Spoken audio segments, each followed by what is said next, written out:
अरे पर्यावरण म्हणजे पर्यावरण लोकांना माहीतच नाही आहे, त्याचे डेफिनेशन पण माहित नाही. पर्यावरण म्हणजे एवढंच माहिती आहे की प्लांटेशन करणं, झाडे लावणं आणि त्या व्यतिरिक्त निसर्ग हा एवढा शब्द आहे. मी एक झोपडपट्टीमध्ये राहणारा मुलगा होतो. आम्हाला समाज म्हटलं तर आम्हाला बोलायचे दरिंद्री वगैरे अशा गोष्टी पण मी ऐकल्यात शाळेमध्ये असताना वगैरे. आणि मुख्य सहकार्य मिळाले म्हणजे मला परिस्थितीचं, जी परिस्थितीने मला जे धडा शिकवला ती परिस्थिती माझ्यासाठी खूप सन्मानजनक होती. ज्या स्मशानभूमीमध्ये लोक जाताना स्मशानभूमीच्या शेजारून जाताना घाबरतात, त्या स्मशानभूमीसाठी काम करायला सुरुवात केली, काय रिझन होतं? आम्ही तुम्हाला सहकार्य करायला तयार आहे, पण शासनाने पण जागं व्हायला पाहिजे.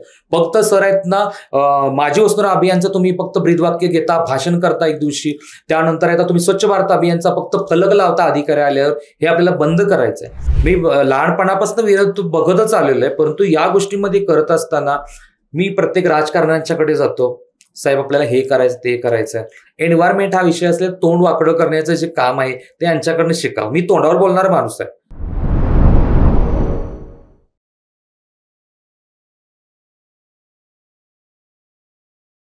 नमस्कार, मी किरण निंबोरे आणि आपण पाहतोय वास्तव कट्टा. खरं तर 5 जून हा पर्यावरण दिन आपल्या सर्वांना माहिती आहे, कारण आपण तेवढाच एक दिवस पर्यावरण दिन साजरा करतो.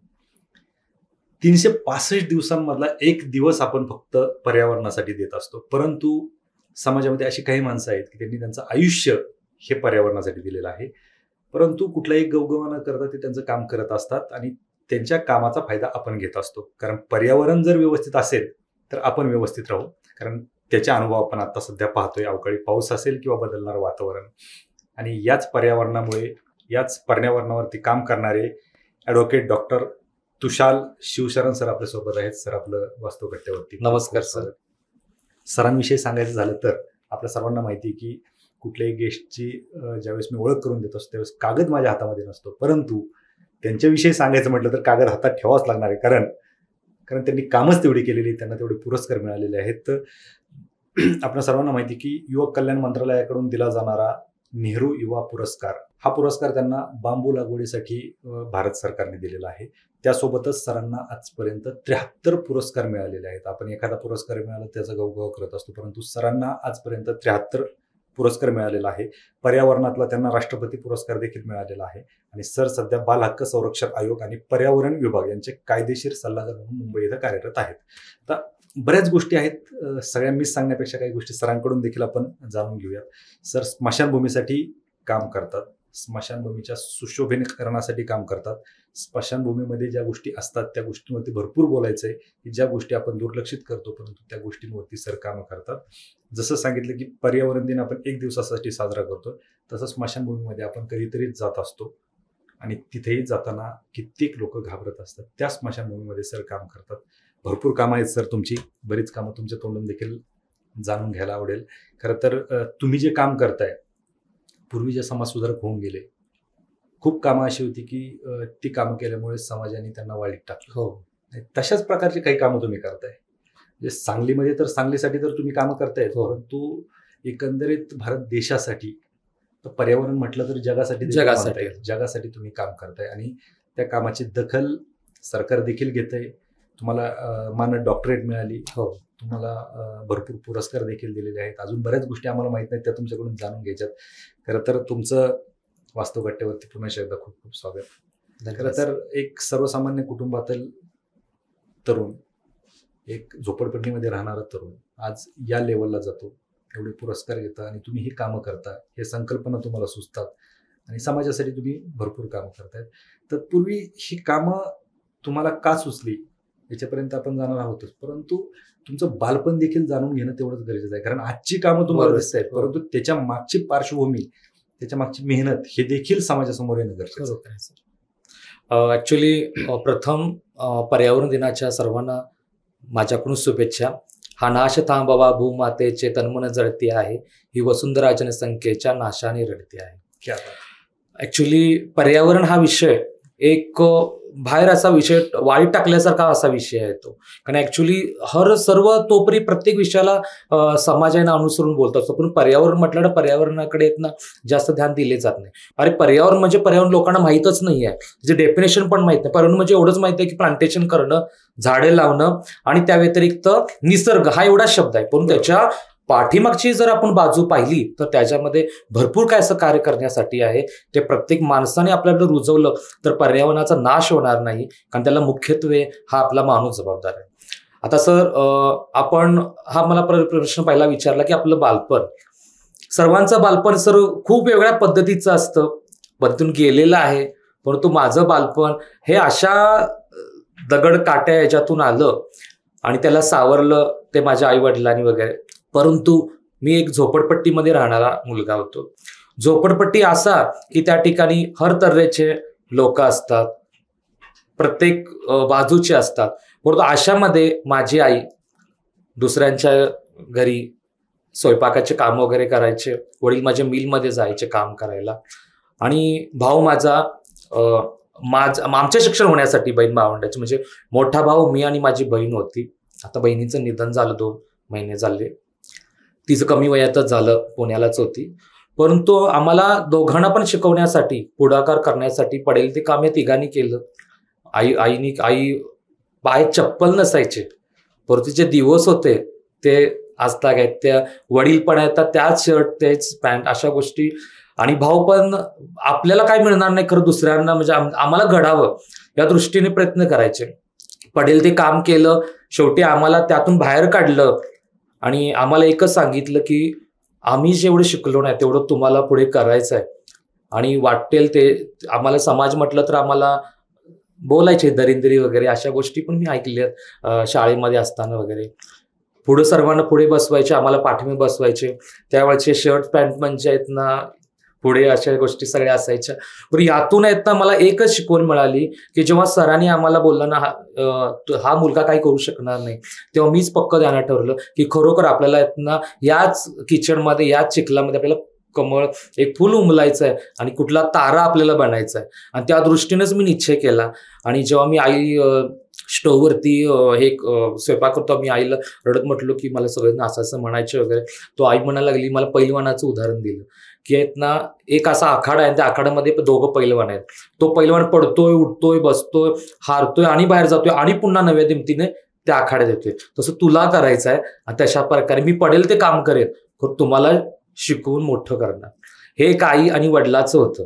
त्यामुळे तशा धोरणातून आम्ही घडत गेलो आणि काय मिळेल ते कामे केलेले आहेत आणि इथंपर्यंत आलो. परंतु कधी स्वार्थ नाही, कुठला गवगवा नाही, काय नाही, प्रसिद्धी नाही आहे. परंतु मला आई वडिलांनी जे सांगितलं की तुम्हाला आपल्या समाजासाठी करायचं आहे, देशासाठी करायचं आहे, पण काय अधिकारी कुठला नाही झालं तर चालेल, परंतु एक खरा माणूस समाजामध्ये जगा. आणि तुलाही देखील एक तुषार साहेब म्हणून या नावानं लोक हाक मारले तर आम्हाला भास आहे. क्या बात आहे. हे माझं बालपण आहे सर. नक्कीच आई बापाचं स्वप्न तेच असतं. भले ते कितीही काबाड कष्ट करतील, परंतु आणि अर्थात त्यांनी कष्ट केलं म्हणून तुम्ही प्रयत्न केले, पण तुम्ही प्रयत्न करणं पण खूप महत्वाचं. सर मला अजून अभिमान वाटतो, माझी आई अजून काम करते. क्या बात आहे. ती नाही म्हणते मला करायचं, माझे वडील पण काम करतात, त्याच्यामुळे मला अभिमान वाटतो. हे 2 असे त्यांच्या पोटी आम्ही जन्म घेतला, त्यांच्यामुळे ना. आणि पण ते आणि आतापर्यंतचे सुद्धा काही घटक होते, आपण आम्हाला चढ उतार अशा गोष्टीत आम्ही गेलेलो आहोत. परंतु त्यांच्या आशीर्वादाने आज इथंपर्यंत आहेत, मार्गदर्शन इथं आहेत. आणि त्या बालपणीचा एक भाग म्हणजे आहेत ना तो पण झाला, परंतु त्यामधूनच काय असे शिक्षक पण मला लागले की त्यांचा सहवास देखील लाभला, त्यांनी देखील आम्हाला सावरलं. आई वडिलांनी तर आहेत ना पूर्ण आयुष्य झोकून दिलं की ना शिक्षणामध्ये मोठं करायचं आहे. त्यामध्ये माझा भाऊ होता विशाल, त्यांनी देखील आहेत ना आपल्याला काय मिळालं नाही, परंतु आमच्यासाठी तो झटत होता. रात्रपाळी करायची, म्हणजे कामं करायची वगैरे, भेटेल ते या गोष्टीतून आम्हाला पण घडवलं. त्यानंतर काही मित्र होतो, तो मित्र म्हणजे सुभाष म्हणून माझा मित्र होता, त्यांनी देखील आपल्याला सावरलं, त्याची देखील मदत मिळाली. त्याच्याबरोबर आहेत ना माझी बहीण होती, बहिणीची पण मला सहकार्य, आम्ही दोघं प्रत्येक ठिकाणी कार्यक्रमात जाणार, कुठलाही कार्यक्रम अरेंजमेंट करायचा, तिचं देखील सहकार्य असायचं. आणि मुख्य सहकार्य मिळाले म्हणजे मला परिस्थितीचं, जी परिस्थितीने मला जे धडा शिकवला ती परिस्थिती माझ्यासाठी खूप सन्मानजनक होती. आणि मी अजूनपर्यंत म्हणतो की ना दुःख घ्यावं, कारण दुःखातूनच माणूस पुढे जात असतो, दुःखाल्याशिवाय होत नाहीये. लोक सगळ्याकडे मागतात, मी स्वतः दुःखच मागतो की दुःख द्यावं, कारण दुःखामध्येच आपल्याला कळतं काही गोष्टी असतात, असं आहेत. लोक सुख मागत असतात, पण मी हे मागतो की नाही, कारण मी त्यातच घडलेलं आहे. ते दगड आहेत. मला एकच शिकवलेलं आहे की बाबा दगड असला तरी सुद्धा त्याला आपण वाकल्याशिवाय तो फुटणार नाहीये. बरोबर. त्यामुळे आपल्याला कुठं असेल आपल्याला जिद्दीनं काम करायचं आहे, लोकांसाठी करायचं आहे, समाजासाठी करायचं आहे. इव्हन तो माणूस आपल्याला वाढीत टाकत असेल तरी पण त्याला भगवान बुद्धांची गोष्ट आहे की ते समोर किती गेले तर तो त्याच्या पात्रात थुंकायचा. पण एक दिवशी तोच बोलला की महाराज मी एवढं थुंकतोय आणि तुम्ही याच्याकडे माझ्याकडे बघत नाही, सारखे इथंच येतात भिक्षात. तेव्हा भगवान म्हणतात की अरे तू सारखं थुंकतोस पात्रामध्ये, तुझी मनातली जी घाण आहे ती बाहेर ओकलायस तू, त्याच्यामुळे तू आता पवित्र झालायस. त्याप्रमाणे आपण पण समाज कितीही बोलला लक्ष द्या, एक दिवशी तो समाजच आपल्या या कार्यात एकत्र येणार आहे. बरोबर. अशा गोष्टीने हे बालपण माझं अशा दर्या खोऱ्यातून वेगळ्या वळणातून गेलं आणि शेवटी इथपर्यंत पोहोचलं. खरंय, कारण ते अनुभवलं म्हणून तुम्ही आज बोलताय. अर्थातच ज्यावेळेस तुम्ही 18 दारिद्र्य पाहिलं. हो सर. आणि ह्या दारिद्र्यातून तुम्ही समोर गेलात, तुम्ही वकील झालात. हो सर. अर्थातच कुठलेही पालक असतील किंवा कुटुंब असेल त्यांना वाटलं असेल की आजपर्यंत आपण जे दारिद्र्य पाहिले तर आपला मुलगा आता पुढे गेल्याच्या नंतर दिवस बदलतील. परंतु तुम्ही वकिली तर करतायच, दिवस बदलत असतील, दिवस बदलतात, तो भाग वेगळा आहे. परंतु कुठंतरी दारिद्र्यातून येऊन कुठंतरी पैसा कमवण्याच्या मागे पळणारी एक पिढी असताना तुम्ही ज्या स्मशानभूमीमध्ये लोक जाताना, स्मशानभूमीच्या शेजारून जाताना घाबरतात, त्या स्मशानभूमीसाठी काम करायला सुरुवात केली. काय रिझन होतं? स्मशानभूमी हा विषय मी मगाशी बोललो की स्मशानभूमीला एकदम अशा लोक, अरे स्मशानभूमी म्हणजे एक मनामध्ये वेगळा विचार होतो. एक कोणतर मयत झालं तर आपण त्याच्यासोबत जातो, परंतु एक चित्र पाहायला मिळालं स्मशानभूमीचं, तर तो माणूस 2 जण कोपऱ्याला थांबलेले आहेत, तो तिकडं थांबलेला आहे, तो नाकाला रुमाल बांधून थांबलेला आहे, त्याचे नातेवाईक सगळ्या गोष्टी करत आहेत. परंतु एक लक्षात घ्या, मला सांगायचा मुद्दा मी सांगू इच्छितो की जीवनाच्या जेव्हा आपण जन्म घेतो तो एकट्याने येतो आणि जातो पण एकट्यानं, आणि आपल्या लास्टच्या जीवनाच्या शेवटच्या क्षणी त्या सिंहासनावर आपल्याला एकट्यालाच बसायचं आहे.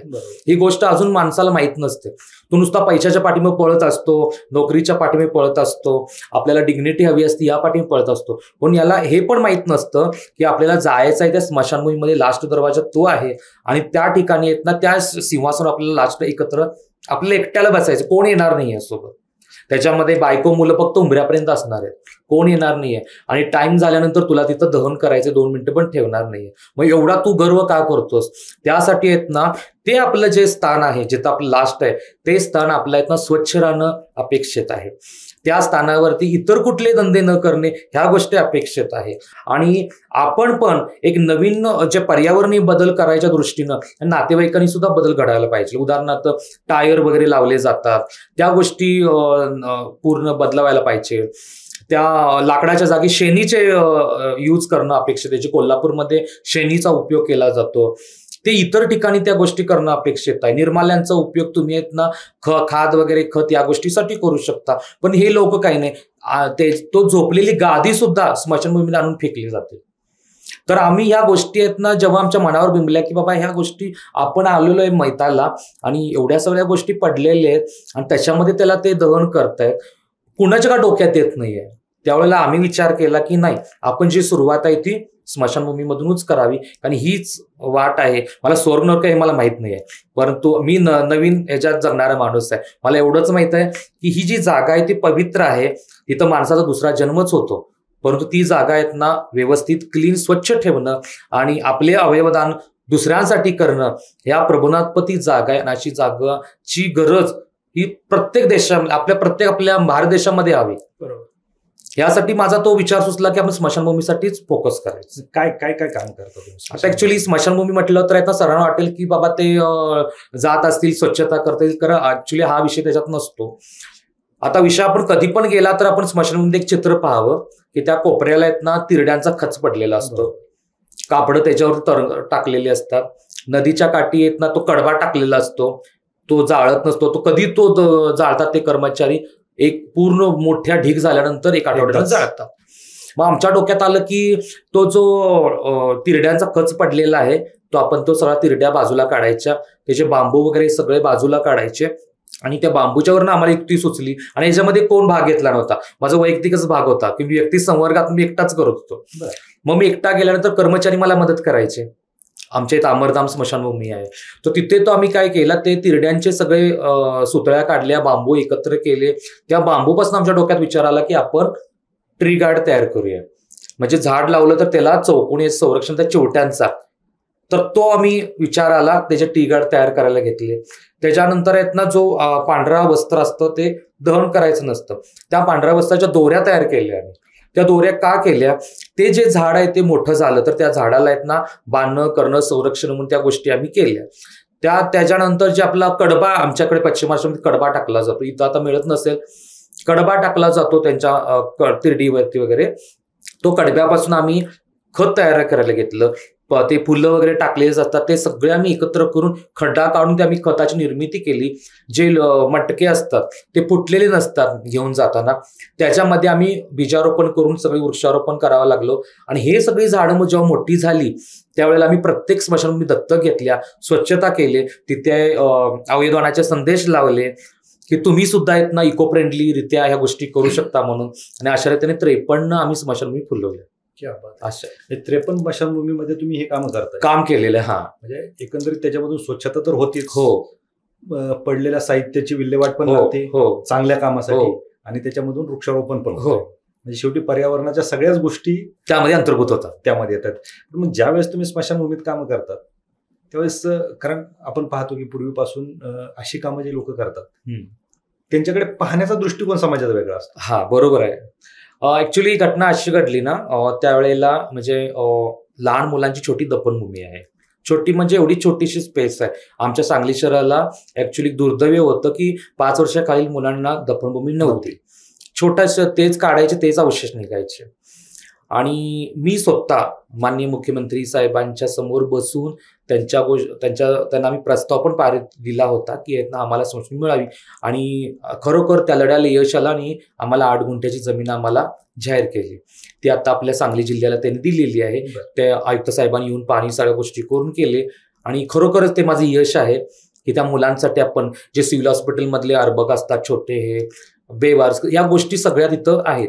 मग मी काय करणार, मी तिथं गेलो ना माझा की पूर्ण ते छोटी दफनभूमी स्वच्छ करणार, त्या मुलांना दूध ठेवणार प्रत्येक कपामध्ये, त्याचबरोबर तिथे छोटी सायकल म्हणजे त्याच्यात आत छोट्या गोळ्या असतात चॉकलेट, ते ठेवणार आणि त्याचबरोबर पाणी ठेवणार. असं करून त्यांच्या प्रत्येकाच्या वरती हात फिरवून मग मी पलीकडे जाणार. आणि का असतो, 3रा दिवस हा तुमचा असतो, 4था दिवस आमचा असतो. नातेवाईक येतात, 3 दिवस फक्त आहेत ना तिथं नैवेद्य ठेवून जातात. नैवेद्य ते ह्या दृष्टीने वेगळा आहे, येतात जातात. त्यानंतर येतात त्या माणसाला कोणी विचारतं, म्हणजे 4था दिवस आमचा असतो, ते आमचे असतात, ही भावना आहे. त्यामुळे ती छोटी मुलं सुद्धा आमचीच आहेत. म्हणून त्यांना मायेनं प्रेमानं ते दूध ठेवणं, कारण की खरोखरच अशा गोष्टी आहेत की त्याला तो बाळ रडतं, आई नसेल वगैरे, तर ते गेल्यानं तो एकटा पडतो, त्याच्यामुळे ते दूध ठेवण्याचा विषय मी केला तो. त्याचबरोबर अशा गोष्टी घडल्या की तिथं मी गेल्यानंतर काही प्रेत वगैरे यायचे. मला फोन आला तर मी पहिला उठून जातो दहन करायला, वृद्धाश्रम असेल कुठले वगैरे तर मी करतो. परंतु अशा काही गोष्टी घडल्या की काय मयत आलं आणि तो कर्मचारी नव्हता आणि त्यांना काय वाटलं हाच आहे तो करायला लागले वगैरे. तर मला त्यांनी सांगितलं अशा शब्दात, तुला ये इकडं, असं म्हणजे काही गोष्टी बोलतात, ते कर इथं उरशील असं तसं. तरी मी प्रामाणिकपणे त्यांना न सांगता, त्यांना वाटलं कर्मचारीच आहे नगरपालिकेच्या हिशोबानं, त्यांना मी काय सांगितलं नाही. आणि त्या प्रकारे मी ते रचून वगैरे सगळ्या गोष्टी करून आहेत ना मी केलं. जेव्हा कर्मचारी आल्याने म्हणाले, हो ते साहेब आहेत ते असे आणि ते इथं काम करता ह्याच्या दृष्टीने स्वच्छतेचं. मग तेव्हा कळाले की असे. मग मी त्यांना सांगितलं की तुम्ही टायर वगैरे सगळ्या गोष्टी घालायच्या नाहीत, फक्त ते लाकडावर करा. लाकड नसेल तर शेणीचे पण आम्ही आता प्रोजेक्ट सुरू करणार आहोत, त्या गोष्टी आपण करूया. आणि पुढं मग त्यांनी तो ऐकला, ते पण त्यांनी ऐकलं आणि या दृष्टिकोनात तिथनं जनजागृती झाली की आहेत ना की आपण पण ह्या गोष्टीनं करूया. आणि शेवटी त्यांनी रक्षा विसर्जन नदीमध्ये न करता त्यांनी झाडं लावले, त्या झाडाला त्यांच्या नातेवाईकांची नावं दिली. मग हे समाजसेवा नाही, प्रबोधन आहे. डॉक्टर बाबासाहेब आंबेडकरांनी आपल्याला प्रबोधनाचा संदेश दिला. आपल्याला समाजसेवा आपण करायची नाही, आपण प्रबोधन करायचं आहे, नवी जागृती काहीतरी निर्माण करायची. आज ते टायर गाठलेले हे माझ्यासाठी खूप मोठं यश आहे.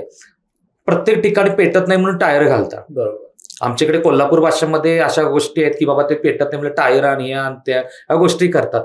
परंतु या व्यतिरिक्त काही गोष्टी आहेत ते नवीन तुम्ही आत्मसात करायला पाहिजे, तरच तुम्ही यशाची चढण प्रगती तुमची होणार आहे.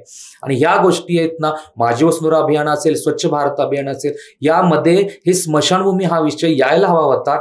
आणि आता खूप चांगलं मला वाटतं की आता यंदाच काल मला तो GR दिला आमच्या प्रदूषण नियंत्रण अधिकारी, त्यामध्ये स्मशानभूमी हा उल्लेख केलेला आहे. आणि तोच आता 5 जूनला आमचा कार्यक्रम आहे, तो आम्ही स्मशानभूमीमध्ये घेत आहोत.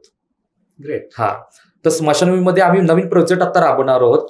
आणि आता आम्ही कलेक्टर साहेबांना पण आम्ही तिथंच घेऊन जात आहोत की तुम्ही पण तिथं त्या गोष्टी पाहाव्या म्हणून. नक्कीच नक्कीच. मग आता हा जो तुम्हाला नेहरू युवा पुरस्कार मिळाला, हा कशा संदर्भात मिळाला? ऍक्च्युली माझी जी जडणघडण झाली ती ऍक्च्युली पुरस्कार घेण्यासाठी माझा कधीच विषय नव्हता. आणि मी आयुष्यात पुरस्कार व्यक्ती होईल असं माझ्या मनात पण कधी नाही.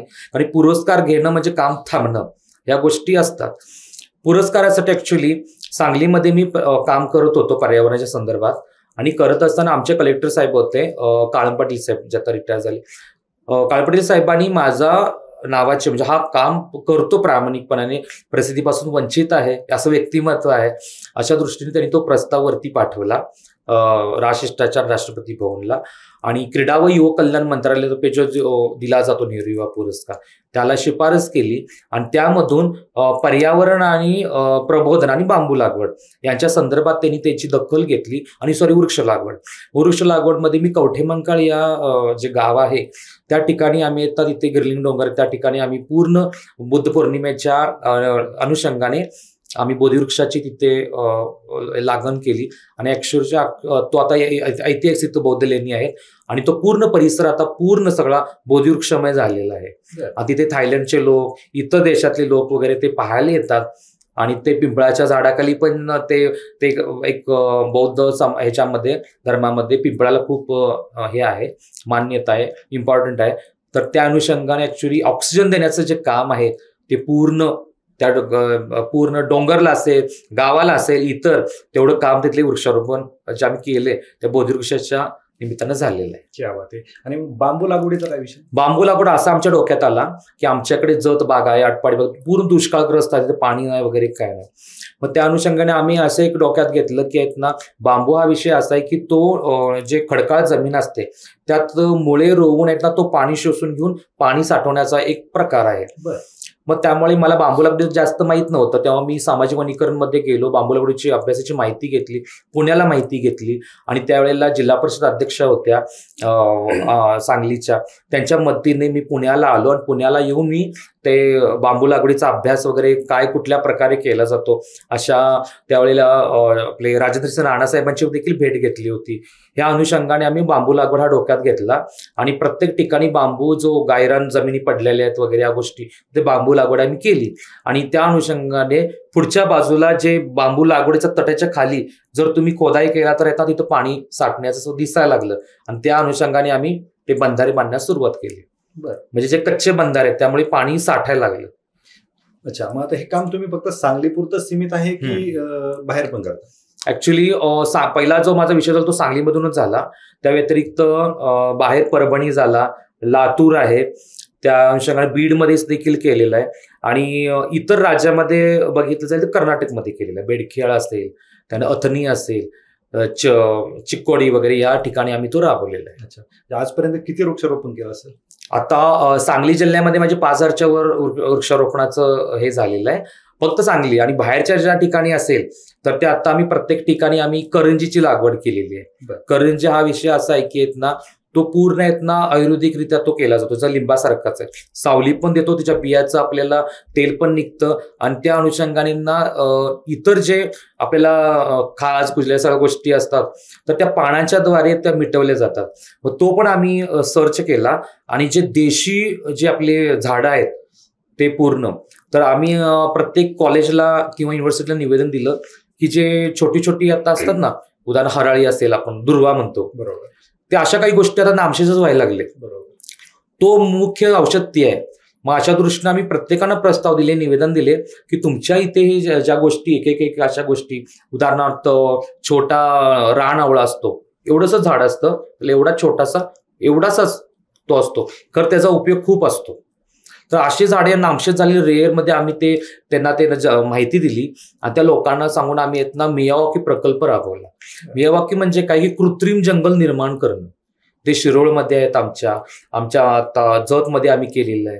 तर 3 पट्ट्याचं ते मियावाकी प्रकल्प राबवून त्यामध्ये आम्ही तो साकारला. त्याच्यामुळे पशुपक्षी यायले, चिमणी नामशेष झालेली आहे. चिमणीला आम्ही ते संगोपन करण्यासाठी आसरा दिलेला आहे. आणि त्या अनुषंगाने लोकांचा दृष्टिकोन पण, अरे बाबा, लोक पण आकर्षित व्हायला लागली. एक औषधाचं जंगल केलं आणि एक देशी झाडांचं फक्त केलेलं आहे. पिंपळ, वड, निलगिरी वगैरे ज्या काही गोष्टी आहेत नामशेष व्हायला लागल्या आहेत, त्या गोष्टी आहेत तिथं आपण करायच्या. क्या बात आहे. आता ह्याच्यासोबत तुम्ही सांगलीमध्ये एक उद्यान बचाव मोहीम पण सुरू केली होती. उद्यानाच्या संरक्षणासाठी तुमचे बरेच आंदोलन वगैरे झाले, ते कशामुळे करावं? आमची सांगली नगरी ही ऍक्च्युली नाट्य पंढरी म्हणून बोलली जाते. उद्यानांची नगरी म्हटली जाते आणि हळदीची नगरी ही आमची सांगली नगरी. आणि सांगली तशी चांगली हे बोलले जातं, परंतु अशा काही गोष्टी माझ्या मनात खटकल्या की अरे तुम्ही सांगली तशी चांगली तर आहे, परंतु त्या ज्या गोष्टी ऐतिहासिक आहेत, सांगली पटवर्धन सरकारांचं आमचं ते गाव, 6 गल्ल्यांची सांगली, परंतु इथे नाटककार घडले, प्रत्येक क्षेत्रातले घडले असे. परंतु अशा नाट्यपंढरीमध्ये आपण एक उद्यानांची नगरी जी आहे ती कशी वाचवायची या दृष्टिकोनात आमच्या इथे प्रतापसिंह उद्यान म्हणून होतं. प्रतापसिंह उद्यानमध्ये आम्ही लहानपण बघितलेलं आहे. त्यामध्ये सर्प ठेवायचे, प्राणी ठेवायचे, वाघ वगैरे, ते नामशेष झाले. तो तसाच ओसाड पडला. आंबराई म्हणून बाग सर्वात मोठं उद्यान आहे. त्या एवढे तिथे मोठे मोठे गोरख चिंच वगैरे अशी झाडं आहे, खूप मोठ्या प्रमाणात हजाराच्या लाख, परंतु त्या गोष्टी सगळ्या नामशेष व्हायला लागल्या, झाड मरायला लागले. महापालिका त्याच्यामध्ये लक्ष घालत नव्हती. गटारीसारखी आतमध्ये दलदल झाली आणि त्याचं पुनरुज्जीवन करण्यासाठी मी तिथे आंदोलनासाठी बसलो. त्यावेळेला आकाशवाणीवरून पहिलं मी प्रबोधन युवावाणी या कार्यक्रमात केलं की आपल्याला हे प्रतापसिंह उद्यान आणि अमराई उद्यान हे वाचवायचं आहे, त्या झाडांना वाचवायचं आहे, चिमण्यांना वाचवायचं आहे. चिमण्या पण तिथंच भेटत होत्या, त्या पक्ष्यांना वाचवायचं आहे. यासाठी तिथं मला आंदोलनात भाग घ्यावा लागला. काही ठिकाणी राजकारणाने सुद्धा त्याच्यामध्ये प्रॉब्लेम इश्यू केला होता, ते पण मी फेस केलेलं आहे. परंतु मी झाडांना हलू दिलं नाहीये आणि योगायोगाने ते यश झालं. आणि 2014ला नवीन जे उद्घाटन अमराई उद्यानचं झालं ते माझ्या हस्ते, माननीय कलेक्टर त्यावेळेला दीपेंद्रसिंह कुशवाह साहेब होते, त्यांनी माझ्या हस्ते फीत कापून केलं. क्या बात आहे. आणि आज मला अभिमान वाटतो की आज प्रत्येक पूर्ण सांगली जिल्ह्यातले लोक आज डबे घेऊन तिथे जेवायला जातात. आणि आज मी तिथं समोरून चाललो, डोळ्यात पाणी येतो की खरं ते लोकांना माहित नाहीये, पण मला वाटतं, मी चाललो तर मला ते डोळ्यात पाणी येतं की आपल्या यशाला जे आपण लढा दिला त्याला यश थोडं आलं. आणि तिथले एक जे झाड होतं, कलकत्त्यावरून दुर्मिळ मागवलं, त्यावेळेला कलेक्टर साहेब आणि आयुक्त साहेब अजिज कारशे साहेब होते, त्यांनी त्याला माझं नाव दिलं. बरं, असं केलं. क्या बात आहे. यापेक्षा अजून काय? हो, हे यशाचं वाकीत ऍक्च्युली. नक्कीच. आणि सांगलीमध्ये तुम्ही गटाराच्या पाण्यावरती पण काहीतरी झाडं लावली? हो, ऍक्च्युली आमच्या सांगली शहर म्हणजे प्रत्येक ठिकाणी शेरी नाला ही गोष्ट उद्भवतेच. जे सांडपाणी आहे ते पूर्ण नदीमध्ये ढकललं जातं. कारखान्याचं असेल, हे असेल, कोणी महापालिका असेल, कोणी कुठले काय असेल संस्था, काही त्याच्यामध्ये भाग घेत नाहीत, त्यांनी त्याला तसंच वरच्यावर सोडवतात.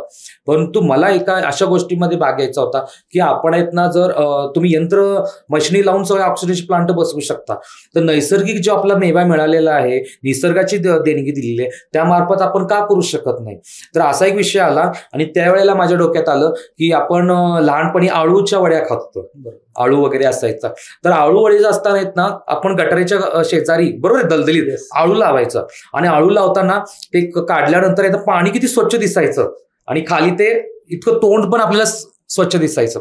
तर अशा रीतीने ते प्रतिबिंब दिसायचं. माझ्या डोक्यात कल्पना आली, आपल्या त्या ठिकाणी आळूच्या ठिकाणी कर्दळ पण असते, तर आळू जर मिळत असेल तर आपण कर्दळीचं रान प्रत्येक गटारी जेवढे आहेत तेवढ्यावरती लावायचं. त्याची मुळं ऑक्सिजन प्लांट पाणी स्वच्छ करण्याचं काम करतात. हे जेव्हा मी प्रत्येक पुस्तक वाचली, सर्च केले आणि त्याद्वारे मी कर्दळी, हर प्रकारच्या कर्दळी गोळा केल्या.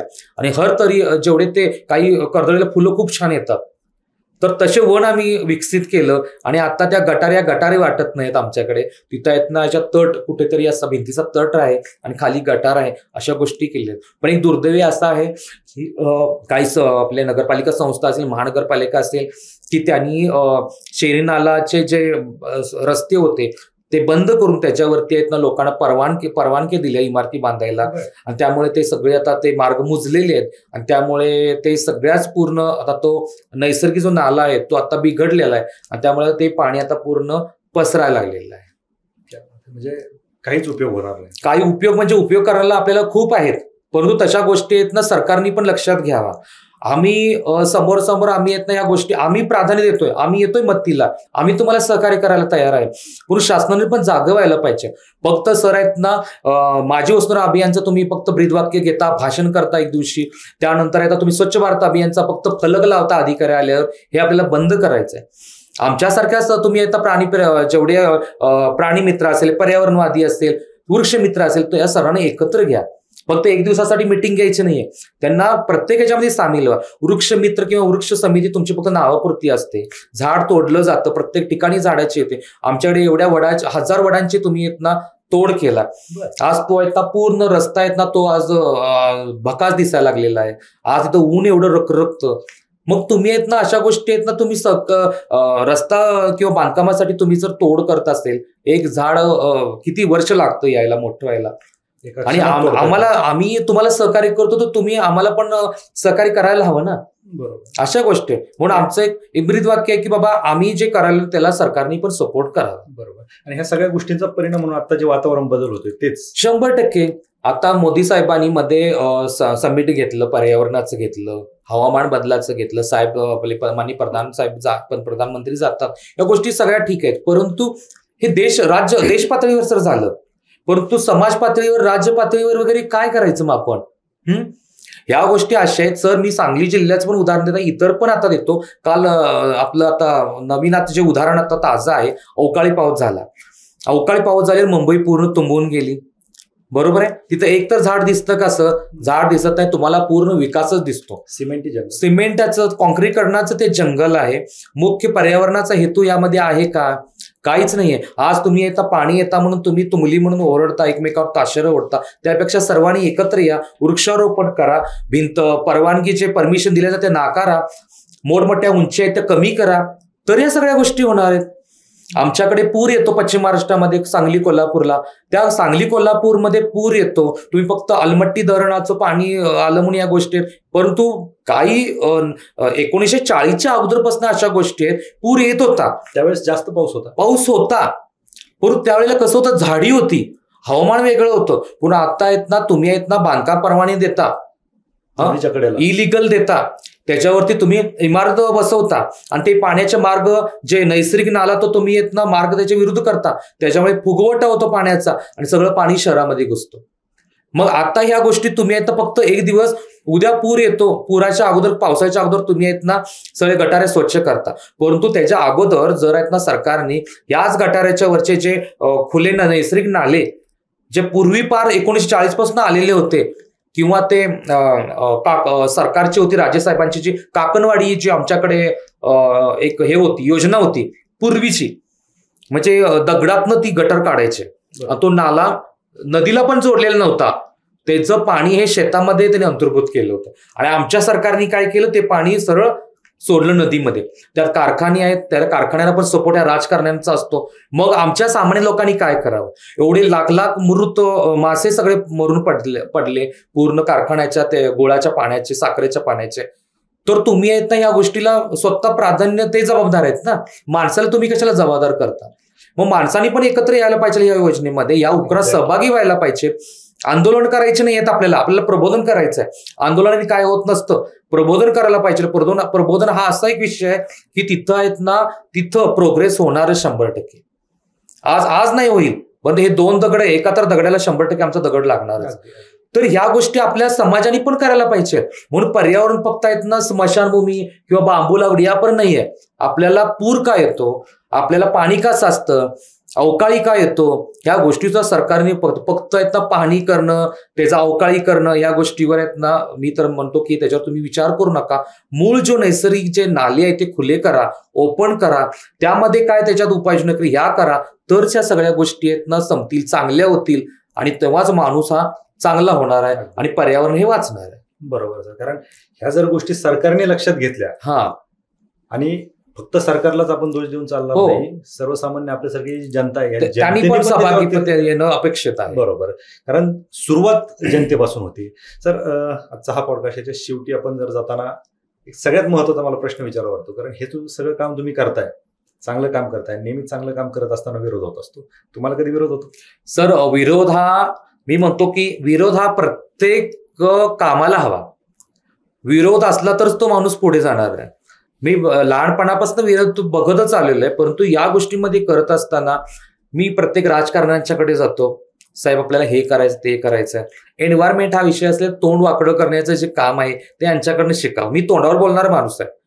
का तर आहेत ना, आम्ही काम करतो समाजामध्ये, बरोबर आहे ना सर? काम करतो, संविधान हातात आहे, बाबासाहेबांचे विचार आमच्या हातात आहेत, आमची शाहू नगरी आहे, शाहू फुले आंबेडकर, महात्मा बसवेश्वर, छत्रपती शिवाजीराजांची नगरी, या सर्वांच्या आम्ही अनुकरणातून आम्ही घडलेली माणसं आहोत.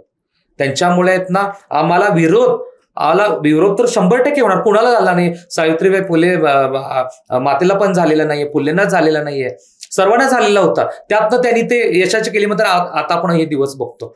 तशा प्रकारे आम्हाला पण प्रत्येक बाबतीत विरोध आहे सर. स्मशानभूमीमध्ये असेल काम करत असतो किंवा पर्यावरणामध्ये काम करत असतो, प्रत्येक बाजूनी सरकारी असतं, राजकारण्यांचा असतो आणि जनसामान्यांचा पण असतो. परंतु सर आता याला विरोध म्हणून आम्ही शांत राहत नाहीये. आम्हाला आणि उत्क्रांती घडवायची आहे, चांगली क्रांती घडवायची आहे.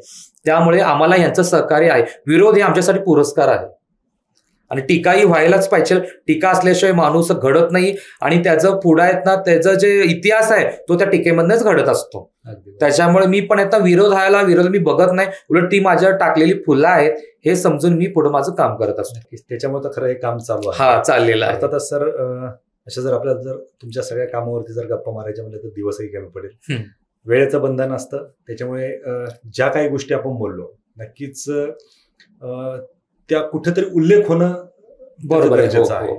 आणि तुम्ही सुरुवातीला म्हणले की मी पुरस्कारासाठी काम करत नाही, परंतु तुम्ही एखादं काम करताय आणि तुम्हाला जर एखादा पुरस्कार दिला तर खरं त्या कामाची दखल घेतली जाते आणि त्याच्यातून आणखीन जास्त प्रेरणा तुम्हाला काम करण्यासाठी मिळेल. आणि तुमच्या हातून अजून भरपूर कामं सरकारला करून घ्यायच्यात, जनतेला करून घ्यायच्यात, समाजाला करून घ्यायच्यात, म्हणून तुम्हाला हे पुरस्कार, हे लालच आहे तुम्हाला.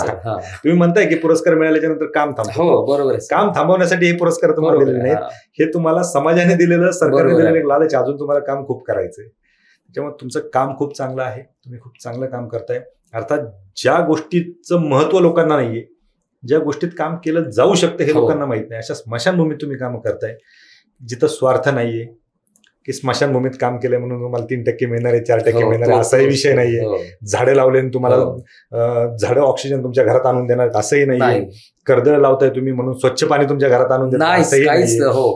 निस्वार्थपणे काम करताय म्हणून हा तुमचा सन्मान आहे आणि भविष्यात असे सन्मान तुमचे होत राहतील, कारण तुमचं काम तसं आहे.